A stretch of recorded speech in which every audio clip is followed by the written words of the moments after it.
Okay, so we're live. All right, so this is going to be fun today. Welcome back to the Jen Heller Homes That Heal podcast. Today's kind of a special day and the very first interview episode. I thought long and hard about who my first guest was going to be. I have a lot of influential people in my life, and the list is really long of those that I want to speak to and that you will listen to in the future. However, I came back to the one person who's I would consider the most important in my life and influential in my life, and that is my sweet, charming husband, Mark Heller. We decided to sit down. We're going to have a conversation about our health, our wealth, our home, how we created a home that heals for us, what that looks like, walk you through a little bit about where our life was before and the changes and some of the transitions that we've made together, as well as a couple personal stories and things that Mark will share about his health and his priorities and his goals and some of the favorite wellness tools in our home that he enjoys. And so without further ado, welcome. I can't call you Mark. Welcome, husband, to the podcast. Thank you. You can call me whatever you'd like. Oh, all right. The door is open. Are you struggling with low energy, weight gain, hormonal imbalances, or heavy metal and mold toxicity? Do you want to learn more about anti-aging tips and creating more longevity in your life? Well, you're in the right place. Hi, I'm Jen Heller, a wellness educator, infrared sauna expert, and home health consultant. In this podcast, Homes That Heal, I will teach you how to transform your home into a health and wellness sanctuary. Your health is your wealth, and I believe that your home should be your sanctuary space, loaded with the tools you need to thrive in your life, not just survive. If you want to feel fantastic and transform your life and home, grab a pen, let's dive in and create a home that heals. Okay, so like I said, this is kind of fun because we've never actually hit the record button on a conversation. We sit in the living room often with our coffee and our cats, and we chat about goals in life and health and all the things that are important to us. And so I thought that this would be a great foundation and launch pad for us to share with people kind of an inside peek of our life in our home and what we've done to kind of create and harmonize specifically what works for us, but also to share this out to hopefully inspire some others. So I think probably what's fun, well, in previous episodes, we've talked about where we met. I've got a couple of episodes prior to this, I think, and some in the future that will share how you and I met and the stars aligned in the land of Tinder, of online dating. And, when you're looking for someone online, there isn't a whole lot of room to share, health and personal goals. You have just a few pictures and a little bit of info. But one of the things that stood out when I came across your profile was you like to have fun, you were active, looked like you enjoy the outdoors, which was important, just getting into nature and enjoying outdoor activities. And so that was important to me. So obviously we met and the rest is history. But one of the things when I moved to, when we decided to live together, I integrated some health practices and things into our life. And so I want to ask you, talk to me a little bit or tell me about what your life and health looked like prior to Jen. Walk me through a day or what that looked like for you. Well, you already know this, so I guess there's no secrets here.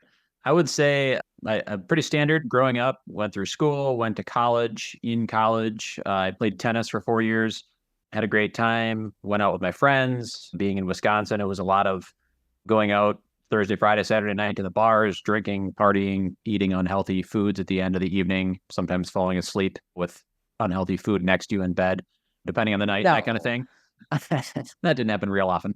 But I would say after college, I kind of stayed on the fun train. A lot of other people settled down, got married, had children, and I kind of went from tennis in high school and college, and then just transitioned to doing some USTA local tennis leagues around Madison, Wisconsin, where we live, and just kind of kept on the fun wagon. So, I'd go out drinking and partying with people after tennis matches too. And I always enjoyed being the life of the party. I think making people laugh was fun for me and still is. But I think I tended to do that mostly through alcohol a lot of the time. And I think when you and I met, I was kind of still on that path a little bit, going out, having a good time, going boating, playing tennis, doing things. But in the beginning, you and I were doing the same thing and having a great time, I think. And then along the way, I think it started to get a little bit too fun for me, if you will, or the opposite of that. I So don't know how that's an much. interesting word for it. Yeah, I don't know how much you want me to go into that right now. Oh, well, I mean, I think really what we're trying to tee up here is just where our life was. Yeah, we were dating and it was fun and we were going out and enjoying boating and our friends, especially before I moved to the Madison area when we were long distance. Like when I'd come and visit on the weekends, we have basically 48 hours to go cram in as much fun as possible. So what's there to do? You go out and you do the things. But you're right, it did get to a point where it became less than unfun, or it was just exhausting and hard to recover from. It was like you go have fun and you party hard over the weekends, and then it took a few days to kind of recover from that. And, when I moved to Madison, the intention was to open the wellness center. That's when I opened Generate Wellness, and I was very busy with that. And so I really wanted us to exude this lifestyle, this wellness lifestyle, kind of balance and harmonize it. And it kind of seemed like it was heavy on one side and it was a bit heavy on the partying and having a good time side, and it was hard to continuously rebalance. So, what do you think from a health standpoint or just like overall activities? Like, were you into fitness? Were you into any kind of health regimen or, how did you feel? Like, obviously, we touched on the drinking a little bit and you can dig into details about that further too. But like, how did you feel like day to day? I felt overweight. I felt bloated. I felt inflamed and sluggish, all around just kind of unhealthy most of the time. I think when you and I met, I think I was already going to CrossFit. Yeah. So I was going to a CrossFit gym to try to stay in shape and get in better shape, but that was, sort of being counteracted by the amount of partying and drinking and fun having I was doing on the weekends too. So it was hard to be all in on working out and getting healthier at the same time when I'm doing the opposite of that in the evenings at night. And I have a bit of an addictive personality. So I like to find something that I'm good at or comfortable with and then kind of go all in. So for a long time, that was tennis. Then it was drinking. And I think I transitioned out of that into CrossFit for a while and kind of concentrated more on that. The ultimate thing for me that made me decide to start making some positive changes for my health was one, I think being surrounded by you all the time and you always saying the right things that made me want to go that way. But also when we went to the doctor for me and the guy told me that I have high blood pressure and I needed to get on a blood pressure pill and that'll be a pill that I'll be on the rest of my life. And I said, okay, what are my other options? And the guy said, well, do you have high blood pressure history in your family? Yes. Okay. Well, you have high blood pressure now, so you're going to be on this pill for the rest of your life. I don't know if you were with me or if I remember coming back and telling you that. And you were like, no, we're I not doing wasn't with that. you. No, you came Okay. home and told me. Yeah. And then you said, no, that's not happening. And I said, what do you mean it's not going to happen? The doctor told me this is my option. And what he didn't tell me is that there are other options, like you could work out more, you could eat healthier, you could stop drinking every night of the week or, every weekend night at least. You could make some positive health changes and then you might not need this pill. That was none of the things that came out of the doctor's mouth. I think I don't probably get too into that right now, but yeah, giving me a pill Yeah, was the easiest option for him. I feel like I remember when we talked about that, I was definitely like, no, that's not going to happen unless we have exhausted all the other options, right? And I remember when we talked about this for me, to be honest, and I probably never told you this, but for me, it was kind of a relief that somebody besides me was telling you to like check engine light, right? Like, Yeah. oh, there's something going on, pay attention. Because I was quietly frustrated and quietly living with this, oh my gosh, this is a little bit more of a unhealthy lifestyle that I wanted to live. And it was really not causing a lot of problems at that time. It was just making my life more challenging at work. When you run a holistic wellness center and whenever you're in coaching or in service of any kind, just in general, you're exuding so much energy of yourself to other people and you're pouring into other people. There wasn't much left for me at the end of the day. As you know, like I'd come home exhausted after a 10, 12, 14-hour day. But so then on top of it, if we're also doing things that are not being supportive for me to have that energy and for me to go to work with a positive, clear mind, gosh, looking back now, I'm just like, oh my gosh, some days I wonder even how I did it. But I remember when you were telling me about that, I thought, oh, thank God, somebody else is telling him there's something you need to put some attention on this. So yeah, I think at that time was when we really talked about the sauna. Obviously, I'm a package deal. I come with an infrared sauna wherever I go. My sauna goes everywhere I go. And so I was like, hey, I have an idea. I know that infrared heat is really beneficial for weight loss and inflammation and some of these things that I know you're secretly kind of struggling with, but you're maybe a little too proud, or the ego might be getting in the way a little bit of you telling me that you're struggling with this, but I can see it and you would tell me once in a while. But also I knew that it was really beneficial for helping to regulate blood pressure and get the blood flow going in a safe, gentle way. Plus, as you know, the sauna also just gets your head in the right frame of mind to do more positive things too, right? Like, so tell me a little bit. So I guess, I was like, I think you should use the sauna maybe 3 or 4 times a week for, let's try it. I think maybe you don't remember, but I was like, let's just do this for 3 months and see what happens. And then remember we went to the Walgreens or the CVS or wherever, and we bought a home blood pressure kit, and we decided we were going to check it and regulate, or just like follow it ourselves to see what happened. And so why don't you tell me what happened? I want to hear it from you.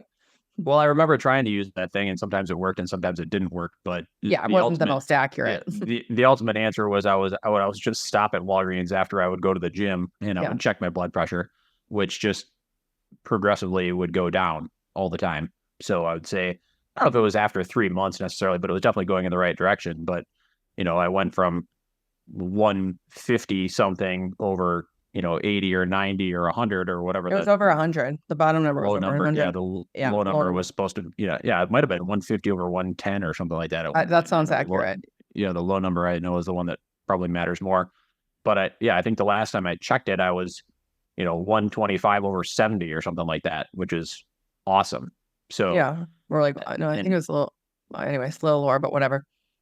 Well, either way. And that's really all that changed. I think you also helped me eat healthier foods, eat organic foods, eat less greasy foods, not at late at night, et cetera, et cetera. But mostly the main difference, I was already going to the gym and working out. So the main thing that I was implementing separately was the sauna, which I was doing 3 or 4 times a week in the beginning, because I thought if I can burn calories and make myself healthier at the same time, and all I have to do is sit in here, that's awesome. Plus you can listen to music or read a book or listen to a podcast or whatever you want to do. So it's enjoyable while you're losing weight, getting healthier. Right.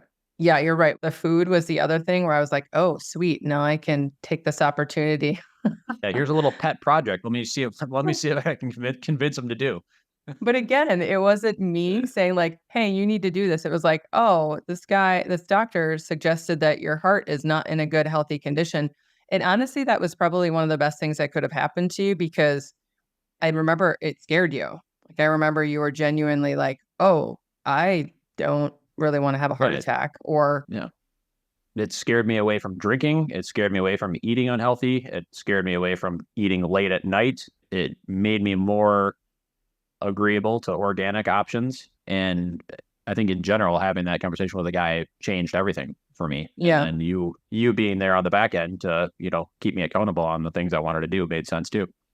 Yeah, I think it just kind of started to live in your head a little bit versus me suggesting it. So it was good because I had some of the solutions, but you were genuinely actually interested in the solutions itself. So yeah, definitely incorporate some food, started using sauna, regulating the blood pressure. Again, don't really know the time frame on it, but that kind of became part of your wellness wheel for sure. I think too, for anybody else that's listening to this, you hear things differently when you're hearing it from your wife or you're hearing it from a doctor. Anybody else that's out there that's also unhealthy and overweight and wants to make some changes that keeps hearing about it from their wife, they're probably not super excited about it when they keep hearing the same thing from their wife. But if you hear it from someone else, you hear it totally differently, even though it's the same message. So that was another thing that kind of hit home for me. Totally. I think that goes both ways. I mean, because we're so close to our spouses, and I mean, even parents, inner circle people. But when you hear from somebody outside that really doesn't have to tell you that, or doesn't really have a special interest in your life, or isn't controlling. Like they're just being like, hey, this is what's going on and you can do what you want with this information. But yeah, that was a pivotal moment.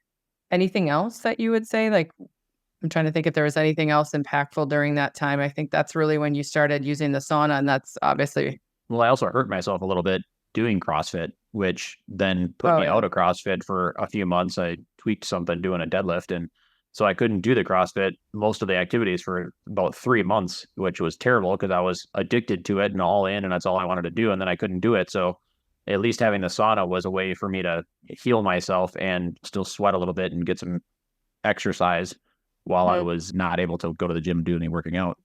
Yeah. So I don't know. We could probably fast forward a little bit. Obviously, I don't think it's a secret. A few years into that, we decided to take a little hiatus from our life together.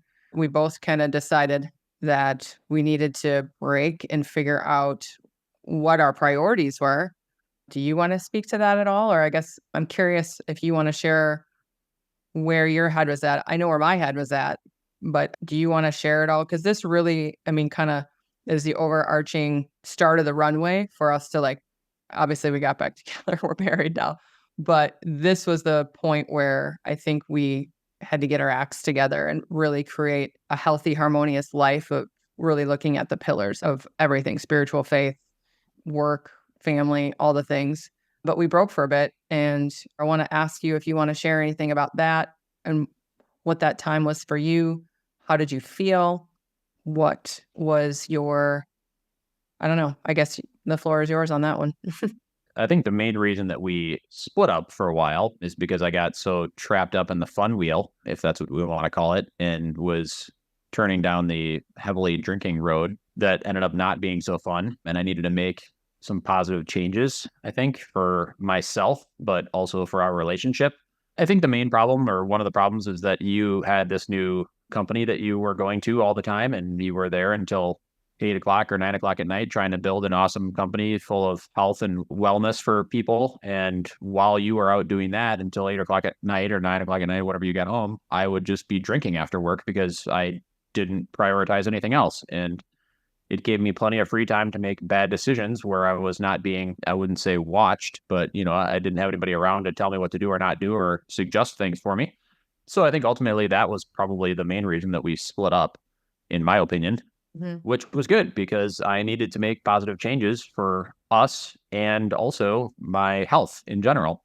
So once we did split up, I started thinking I maybe need to make some changes. And it wasn't easy and it wasn't overnight.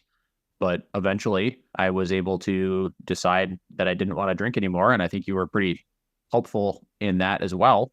I think that's partially why we got back together, quite frankly, is because I was able to reach out to you and tell you that I was trying to make positive changes and I was asking you if you'd be willing to help. Mhm. And you were. Yeah, lucky for you.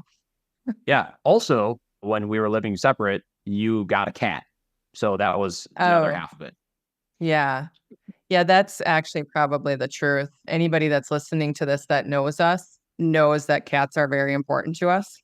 We'll touch on that in a second. Actually, we'll come back to that because Carl, the cat, was the bridge and the relationship coach to get us back together. But I want to ask you one question, and I don't think I've ever asked you this before, but I'm curious during that period of time when we weren't together, what was like, I would say the lowest point, but at what did you have a rock bottom? Did you have a moment or any kind of pivotal?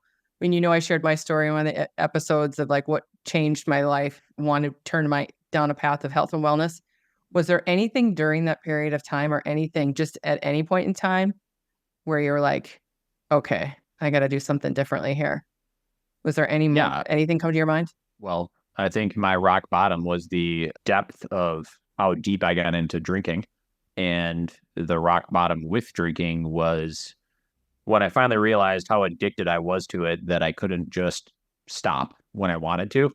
That was pretty telling to me because, I would decide to not drink for a while and I would start going through withdrawal. And you don't Yeah. go through withdrawal if you don't have a problem. So I quickly realized I had a problem. And then when I wanted to start fixing things and getting help and getting out of it took a while because you can't just quit cold turkey necessarily.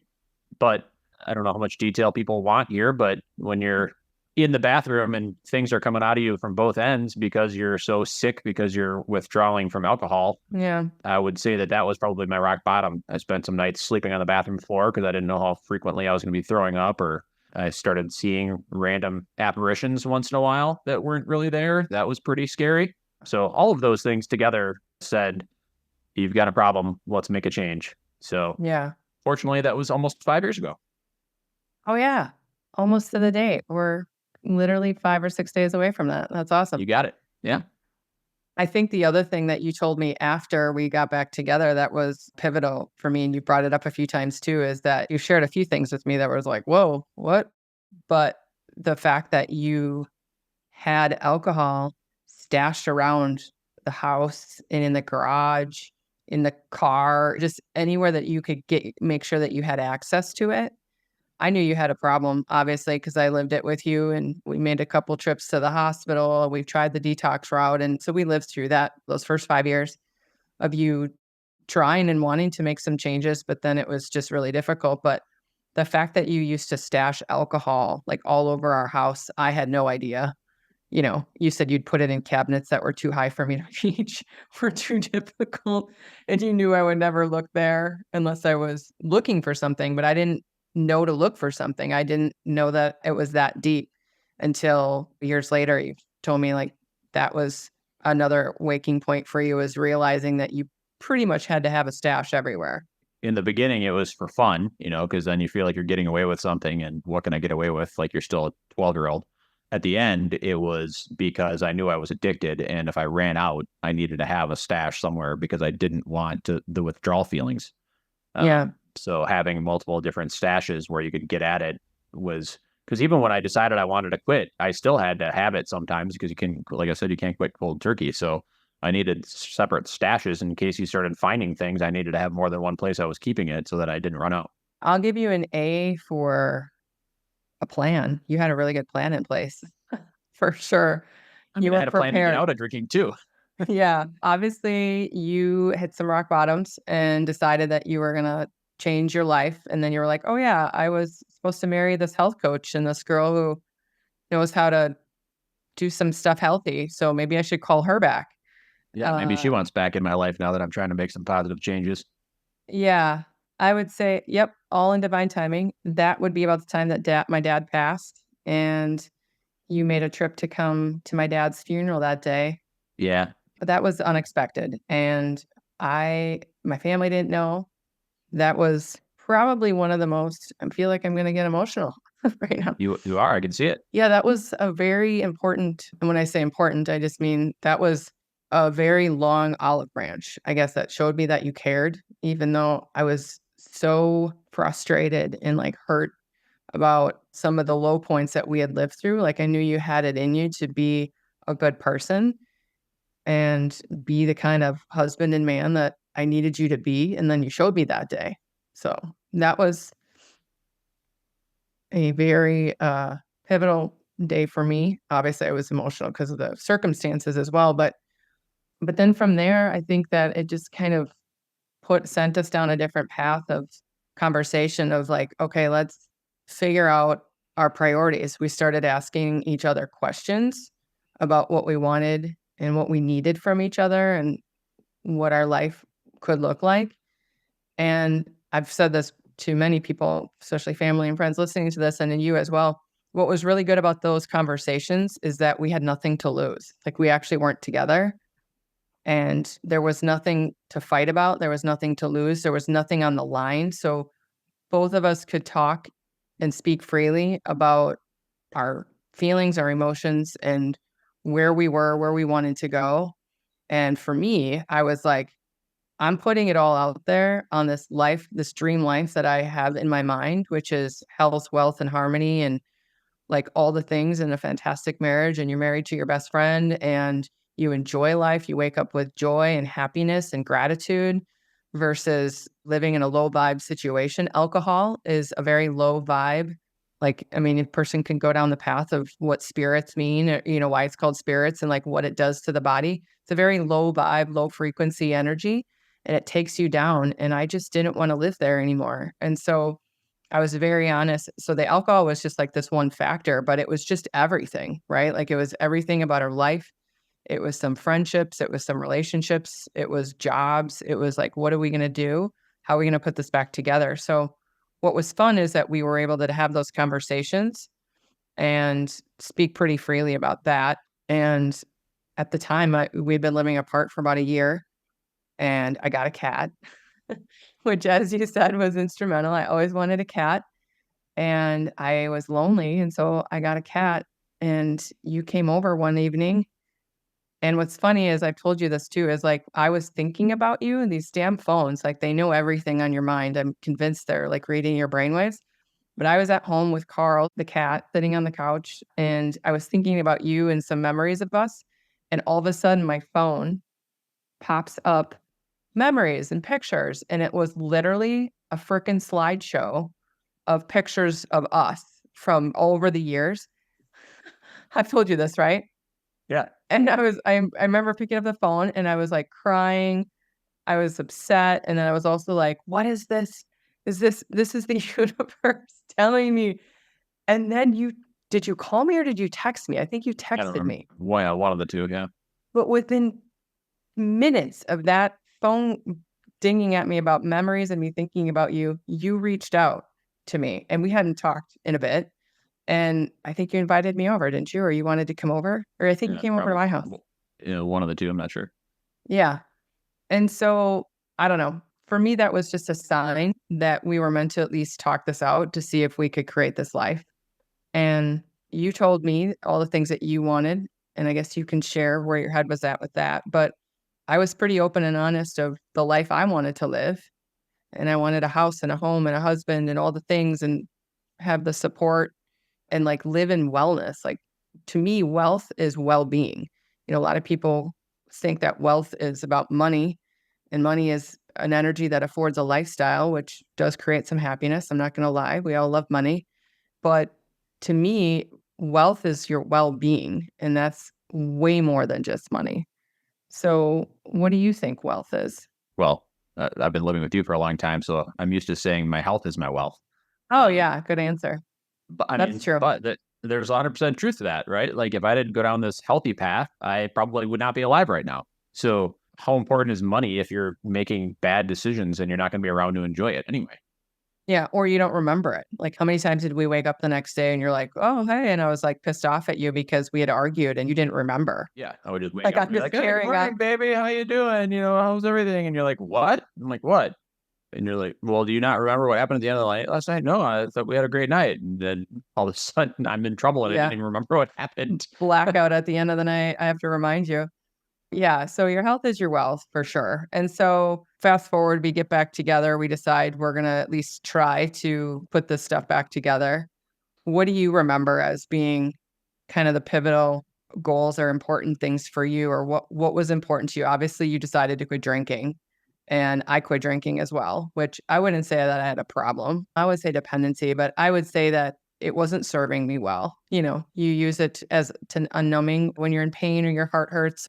I definitely was drinking on and off at that time during breakup time as well too. It just wasn't serving me well. So you threw in the towel, I threw in the towel and said, "Let's go. Let's see what we can do." I think it was basically all of the same things that we were already doing before. It's just now we're not going to be drinking. Now we can go boating and we can have a good time. And at the end of the day, we can both remember what happened and we can drive home safely and everybody else is safe. Or we can go for a motorcycle ride. And now we don't need to worry about going to a bar. We can just hang out with our friends and do all the right things and not be making bad decisions. I still wanted to play tennis and I wanted to fish and I wanted to do all the things I like to do. But the only thing I think that was really the problem was the drinking, and it was mostly on me, but me and then you doing the same thing as well, it makes a person treat someone differently than they would when they're not drunk, obviously. Yeah. So I think overall, the second I stopped drinking, everything got better because I am a nice person and I am thoughtful and I am a kind person. It's just I'm not when I'm drinking or drunk. And Right. once we took that out of the mix, you could see the real person that I actually am and someone that actually does care and wants to make people happy.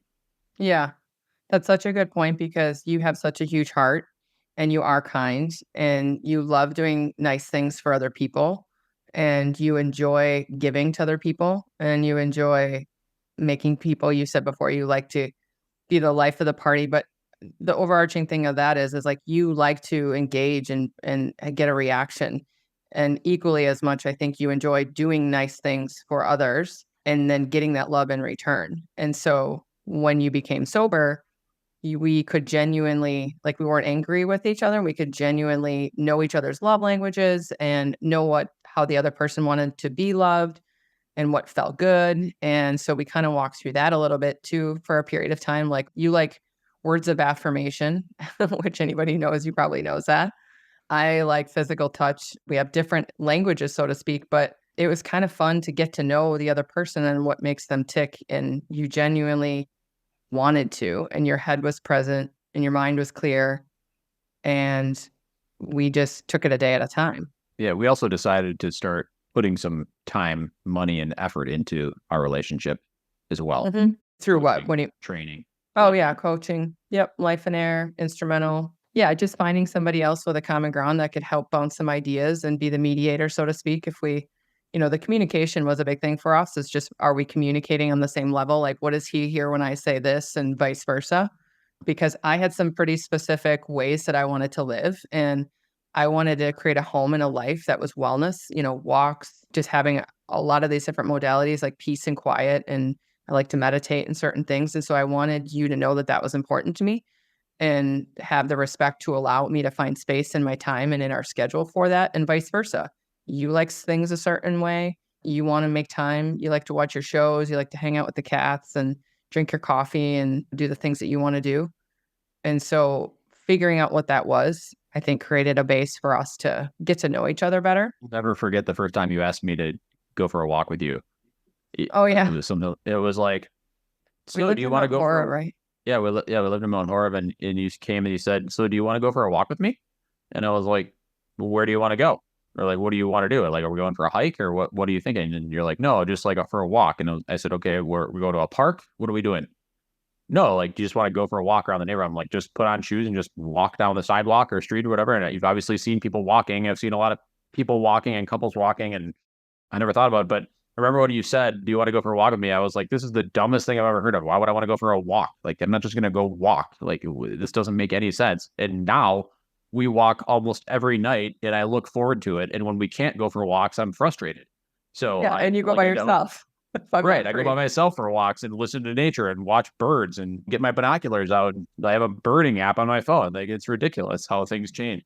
That was important to me, though, is like getting out in nature. And I think you can probably agree now, our walks are like some of our best conversations when we talk about our goals, like what we want to do, what's going on in the house, projects we have going on, like what bills do we need to pay, what vacations do we want to take, what changes do we want to make in our life. And so our walks are just total uninterrupted time, no phones, no nothing. And so, yeah, I mean, that's what I envisioned when I said, do you want to go for a walk? Then we would walk and talk. It's great. You can get a lot accomplished too, and you can figure out if you're on the same page or not on the same page, or you can have discussions about things that need to be talked about. And when you do that every day, nothing ever builds up and becomes a problem because you talk things through every day. It's impossible for it to build. Yeah. I do remember one, maybe two walks where we agreed to disagree, and then they were quiet walks. We didn't talk about anything else. We're like, oh, okay, so we don't agree on that. So let's just walk. Yeah, that was usually when you did something wrong and you just didn't realize it. Oh, yeah, that's probably fair. All right. So now it's kind of hard to jump around because there's so much we could talk about. But I want to talk a little bit about, we sold our house. Obviously, I let the business go a few years ago. We sold the house in the city area. We moved to the country. We bought a big house so that it was big enough for us to both work from home, also bring in a lot of modalities that are helpful. It's not a surprise to people listening. It's people know that I had a mild stroke years ago and was partially paralyzed for a bit on the left side. And I spent the better part of 10 years basically figuring out and looking for answers and trying different things. And over the years, I've incorporated a lot into our house so that I could heal and put myself back to wholeness. And now we have just a ton of these amazing wellness tools within our home: hyperbaric chamber, sauna, red light, we have fitness equipment. brain tap machines, meditations, yoga studio. You have your own fitness area, like all these different things. Treadmill, I think. I don't know. I don't know if you said, Yeah. but Yeah. So we have all these things. And so I kind of want to know, like, so tell everybody where your health is now. Obviously, you shared we're coming up on 5 years of sobriety. Walk them through where you're at now, maybe what some of your favorite practices are and what you love about it. when we kind of got started on this journey for me, I was at my biggest and unhealthiest weight for sure. I think it was around 243, almost 245 pounds, I think. That was about as heavy as I was ever. Now, after I've been maintaining pretty steady around 190 or so, give or take pound or two. I don't really care too much about the scale. I just keep an eye on it to make sure I'm staying close. But yeah, I think of the tools that we have at home, my favorite probably is the sauna. And as I mentioned earlier, I love it how I can go in there and I love to jam to music. And if I'm in there by myself, I can listen to whatever I want to as loud as I want without blowing the speakers, without annoying anyone that's 2 floors up. Still But yeah, annoyed. I can, Yep. yeah, but I can get in there and I can enjoy it and relax. Sometimes I'll listen to a book on tape or, whatever. Sometimes I lay down in there and fall asleep. So I enjoy that. I also like the red light therapy tower that we have inside our sauna. I use that a few times a week also, which combats, I guess, low testosterone, which I don't know that I have, but, I'm going to err on the side of having more than not having enough. But also, I think you said too, it's good for my skin and everything else that it's good for. So I enjoy that. And then I think a close second, it would be the hyperbaric chamber for me. Mm. And there are two reasons for that. The first one is because I get in there and when I leave, I feel wide awake and amazing. Like I just have a ton of energy after an hour or two hanging out in there. And then the other side of that is because I also have a lazy side and I love to just lay down inside the chamber and relax. And I can watch a TV show or a movie for 2 hours, but I don't feel like I'm wasting time because I'm getting pumped full of straight oxygen. So I'm still killing two birds with one stone, is what I tell myself. Yeah. I love the chamber as well because it's totally uninterrupted time. I use mine for meditation or catching up on videos or whatever. But both of the modalities you mentioned are basically private space time, right? You can do whatever you want. And then you feel fantastic when you get out. You've got clear mind. Yeah, so I feel great when I'm in there, when I'm sweating, and I can tell that it's doing something, and then I'm getting healthier, obviously, and I can, I'm also burning calories at the same time. But then when I get out and I shower off and towel off, my skin just feels amazing. It just feels so smooth and, I don't know if supple is the word or soft or whatever the word is that I'd be looking for there, but it just when you sauna 2, 3, 4 times a week, your skin feels totally different and amazing compared to how it normally feels. Yeah, because and I mean, the reason is it releases endorphins similar to a workout. But really what's happening is, and I can tell by looking at you just even on this camera, and I think anybody, we've talked about this a million times, you look younger now than you did 10 years ago. And the reason is because we exude on the outside what's going on the inside. So your skin is your largest organ, and you can tell a lot about a person from their skin and their eyes. Like you've heard me say that a million times. I can look at someone's eyes and you can read that person, but your skin is also telling a story because it's telling you what's going on internally because there's a natural glow, right? And so you feel fantastic and your skin feels fantastic because you're basically detoxifying and purging all the impurities, but you're also taking your body out of a stress factor. It's coming out of fight or flight. It's putting you in a harmonious state.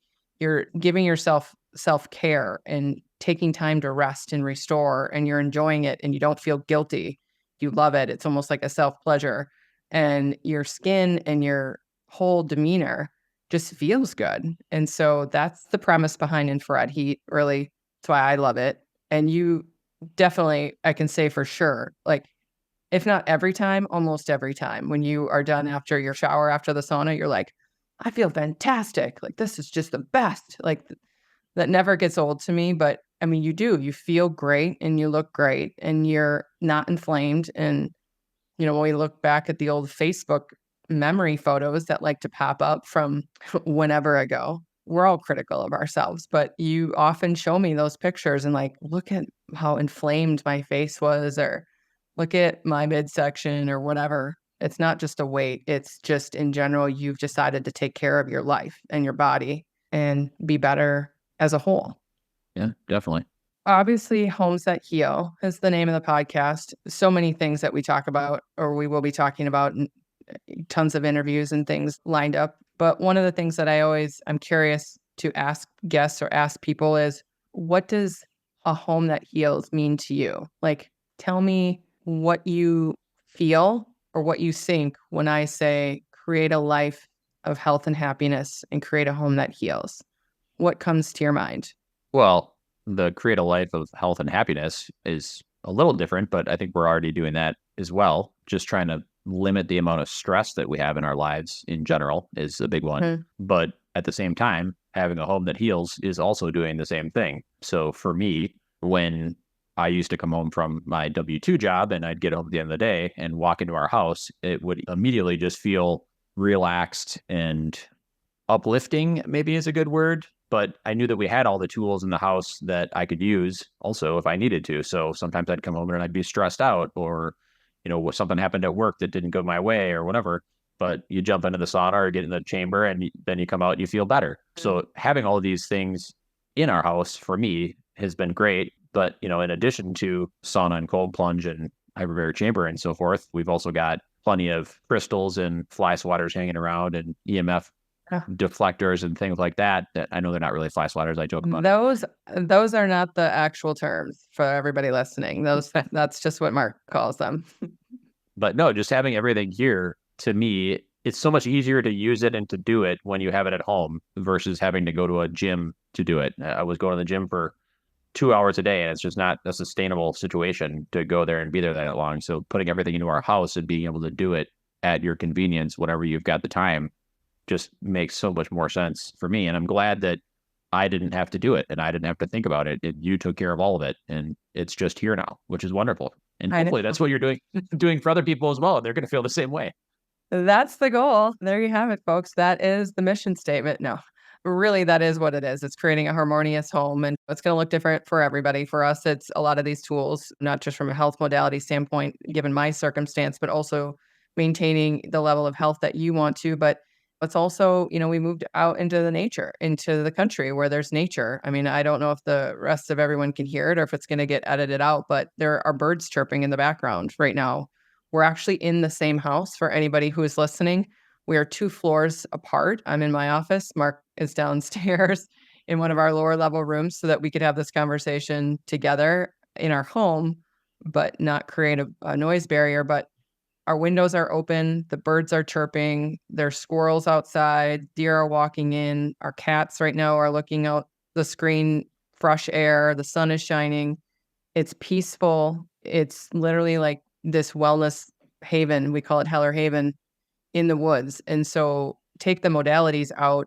I want to encourage people to declutter your home, take the blinds off the windows, get some natural sunlight in, create less noise of all kinds in your home, whether it be too many things and that's all around you. Just remove the things that create noise and clutter and chaos in your mind and in your home. And that's what we've done. We walk outside and ground. We go out in the yard barefoot, walk around when you want to ground, whether it be that you're a little bit heightened stress. That's where I often meditate in the morning and do my prayer or do my vision rating is outside just to get that morning sun and sit in the grass. I'm now sharing the yard with a garter snake. So I've got to work through that. That's a mind over matter thing. He's harmless. But he's part of nature. We're all going to live in the same kingdom. But yeah, it's just having this peaceful home. And now you were working from home for about a year. You left the W-2. I don't know that we have time to go into all that. Maybe we'll do a part 2 where, I guess, why don't you just talk about why you decided to leave that? Because I think that also plays a factor in your purpose and your mission and what feels good to you. And that was a piece. That's the work pillar, right? Yeah, I think for me, I was a property manager, residential property manager, and I had a W-2 job, and it required me to be there 40 hours a week. In the beginning, that was totally fine. I loved it. I thought I was changing lives. As I did it for 10 years, a little bit more, I started feeling a little less like I was changing lives and more like really anyone could be doing what I was doing there. And then also, I didn't think that I needed to be there 40 hours a week to do that job. I thought our office could have been open shorter periods of time, and I could have got the same amount of work done in less hours of the day. I don't know that I was butting heads necessarily, but it didn't make sense to me to be in an office just to be there in case somebody walked in when it could be run more efficiently. So that, and then there was some on-call situations that I didn't enjoy driving 40 minutes in the middle of the night to handle either. So I thought working for myself and getting out of a W-2 made sense. And then I could set my own schedule and be my own boss and do what I want to do and what needs to be done when I think it needs to be done. Yes, all of that. However, I also think, I mean, all of those things are true. And you know that because we spent a very long time. That definitely took up a lot of space on our walks when we talked about that. But really, what I think a lot of this was, and you can agree or disagree, but all of those things were becoming annoying to you, I think. But really, what was happening is you were being called to a different purpose. Like there was a light beaming on a different path. And I think you could feel it and you were being pulled in that direction. I think really a lot of it, and this is just my opinion, is that I think you were just being called to a higher purpose. But I think what was happening was you were realizing that we're not here to collect a pile of things and just be, robotic. Like we're here to enjoy life. We're here to have experiences. We're here to create and be in service. And you were just feeling like you had served that purpose and that season was maybe coming to an end and you were getting frustrated because you could feel there was somewhere else that you could be more impactful. And then obviously you left that and have now shifted. You decided I put my foot on your back and pushed you out the door. Well, or not. I mean, I guess I just encouraged you. You've watched me forever kind of run different businesses and be an entrepreneur and do my own thing. And I think that too is also not eating away at you, but it was showing you that there are other options. There are other things that you can do. And so we just started exploring that and what that looked like and then trying to figure out what it is that you wanted to do.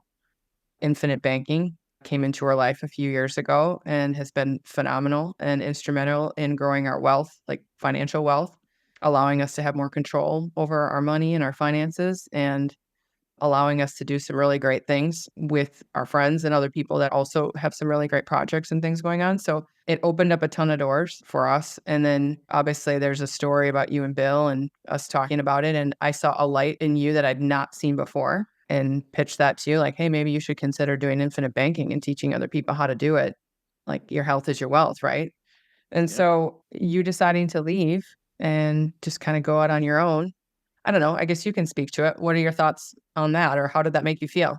Terrified is how it made me feel because one of my biggest things is I need certainty in life. And giving up a W-2 job is giving up certainty because you're going to get paid every 2 weeks. So quitting that to start on your own and hoping that you know what you're doing and that it's all going to work out is the opposite of certainty. So Yeah. the only silver lining there maybe was that I was getting into infinite banking, and that is basically setting yourself up for certainty in the future. So Yeah. It's just a longer runway. yeah, it just takes time and effort and diligence and be a responsible individual. But I know that I'm providing certainty for our family now and also other families. So I just put my faith in it, I guess, and just went for it. And you and I talked about it a lot of times, and you had faith in me as well, I think, which was made me feel better about the idea. And ultimately, I think we just decided that what is there to lose? If I try it and it doesn't work out, I could probably go anywhere and get another property management job or even back to the same company probably. So, Right. there was a win-win situation. Either I tried it, didn't work out, and I went back, and now I'm probably happier about being back rather than angry I'm still there, or it works out and everything's great. And so far, so good on the working out. Yeah. I mean, you kind of just touched on it as like just being grateful for the feedback and the lessons, being grateful for knowing that you have options. I mean, that's what's so interesting when you have conversations with people and understand that we are the designers and the creators of this life. Like we can turn the ship at any point in time and go any direction really if we want to. But I saw a huge and a tremendous shift in you and your health and in your happiness and in your confidence, also just in our life. I mean, you can speak to this too, but it motivates you. There's a fire and a drive in you because, now your performance, the reward is you get to help people. It's just a higher vibe frequency just in general. And in turn, we bring that back to our home. I know now we've an office space for you downtown, which creates a little distance for us. So we're not in the same house, but ultimately you have your own space and you're creating a space down there for the business. But we decided that the house needed to go back to being a bit of a home base for you versus the workplace. But those were just decisions we made along the way. I don't know who came to that conclusion first. I think, This sounds negative, but it's not. I think you don't want me here during the day, and that's fine because I was always gone for 8, 9, 10 hours in a row to yeah, and from work, plus being there for 8 hours, and that you had the whole day to do whatever you wanted in the house and weren't interrupted and didn't have anybody else here making noise. So you were used to that and you liked that. And then all of a sudden I'm here and I'm working from home, and now we're spending 24/7 with each other because you also work from home. So we had no separation. And even though we get along and we like each other a lot, like you still need to be alone once in a while and just do your own thing and make up your own mind and whatever. So I think you liked the idea of me finding an office space, but at the same time, I've always been someone that gets up and goes to work in the morning. So when I would just get up and walk downstairs to work, that was new to me. I liked it initially just because I didn't have to drive 40 minutes one direction to get to work. That's cool. But I needed separation. I needed to go somewhere and feel like now I'm in work mode. I can work here. Also, not having you home with me or anybody else at the office is helpful. Not having two super cute cats walking around needing attention all the time at my office stinks because I like them, but it gets work done faster because they're not interrupting me all day long either. yeah, So for me, it's good to be able to get out of here and go downtown and get my work done. And then at the end of the day, if I want, I can leave my computer and everything there. And then I can't work when I come home. Now I can spend time on family and cats and walks. right. Yeah, I think it's just the intention, like having intentional time. We do like each other a lot. And so we constantly want to share things with each other and talk to each other. And if I'm in the kitchen, you'd come up or we talk. So it just became kind of interruptive for both of us because we wanted to like share. You were having all these exciting things and I have exciting stuff going on, or you had a bad day. And it just became a lot of interruptions of just like the workflow or just the flow of the day in general. But ultimately, for me, like when I go in my office, generally I'm in my office and I'm working. I'm very intentional with my time. When I come out of my office, I mean, it's not out of my head entirely all the way, but I'm not working. I'm out of the office. And so when a person understands and knows that that's what you need, I mean, that's the important piece of it here is like, you have to understand what your needs are. And your need was to find some intentional space and time where you could just go and focus and then come home. Coming back to like the whole premise of creating health and happiness is like figuring out what you want, what you need so that you're in flow and that you're driving on all cylinders, you know, whether it be a good husband or be a good parent or create at your job or whatever it is, you're just more efficient in your life when you have intentional time. You've got your workout space. You're like, hey, I'm going to work out. You go down to your space, no interruptions. You shut the door. You have intentional time. Same, you know, as we talked about with sauna or whatever it is. It's just having that space to do so. So I feel like we could probably talk forever, but we Yeah. won't. Maybe we'll do it. Maybe we'll see what the ratings are on the show, and I'll see if I want to bring you back as a guest. How does that sound? That sounds fair. Yeah. Is there anything else that you want to share? I know I put you on the spot when I was like, what does a home that heals mean to you? I think you shared a little bit about that, but you know, obviously you're healthy and happy now and all is good. Yeah. I think in general, having a home that is picked up and not cluttered is awesome. Coming in and not having piles everywhere. And I'm a big pile maker and you're a big pile breaker. So that's good. You put things away when I try to leave a pile, which frustrated me for quite a That while is, because I yeah, never that is knew a where anything full-time was. job. Yeah, Yeah. I didn't like it, but now I've realized that I don't need piles around and I also don't enjoy looking at piles. So that's great. Mhm. And even though they were just small piles of paper here and there, they don't need to be around and I don't need to be looking at them. So I think, yeah, coming home and having a clean, put together, non-cluttered house that you walk into feels awesome. And then on the back end, when we have all these modalities in the basement that we can tap into when we want and need to, it's been great. I couldn't be more happy. I'm just watching different types of cardinals and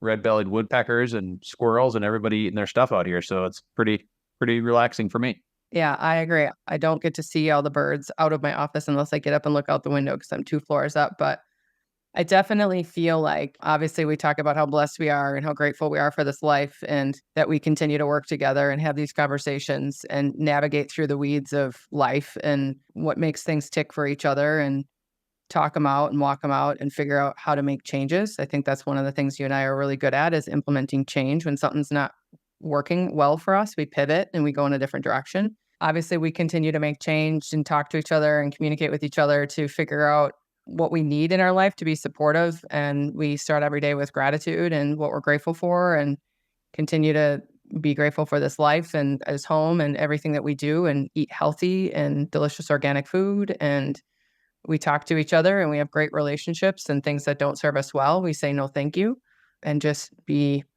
open-minded to new ideas and new things. And I don't know, our life is awesome. Like now 5 years, what we said, 5 years sobriety. We're 5 years married. We decided to elope after we got back together. We're just like, oh, let's go on vacation and let's get married and not invite anybody. So we did that. And that was fun. And we've pretty much just been choosing us ever since. Like that's the one thing I love, is that when we did bring it back together, we both went all in hand, like we're going to do this, and we're going to just get all the noise out, all the people, the things that are in our way, and we're just going to choose us. And that's what we've done, and we continue to do. And we share a lot of our life on Facebook, I guess, where we share the updates that some people have followed us. Now that the podcast will share more, but really teaching other people how to live their best life and a harmonious life and a healthy life, and create their own home that heals, but also just create a life that heals, just create well-being. And as I said in the very beginning, is I feel like your health is your wealth, but your wealth is really your overall well-being and your wellness and how you feel. And what feels good is to be in healthy relationships, whether it be with friends, families, partners, whatever. Just being in really good, solid, meaningful relationships with people. And so, I love you, obviously. And Same. we talk, yeah. And we talk about how much we love and enjoy this life, but I hope that everybody enjoyed this episode and could feel, or had took away something from it. Also could feel, the loving energy that we have between each other. We really do like each other. We are each other's best friend, and we very much want to help others create a life that feels good for them too. So thanks so much for listening, and we hope that you tune in. Mark? Thank you for having me. This is first guest episode. You're the most important person in my life, and you know it. So thank you for taking the time to share your story. Thanks so much for listening. I appreciate you. If you love this episode, please leave a rating and review on Apple and Spotify. This helps me expand my reach to other health and wellness enthusiasts. If you're interested in purchasing a clear light sauna, have a topic request, or just want to connect with me, please head over to my site, jenhellerlifestyle.com.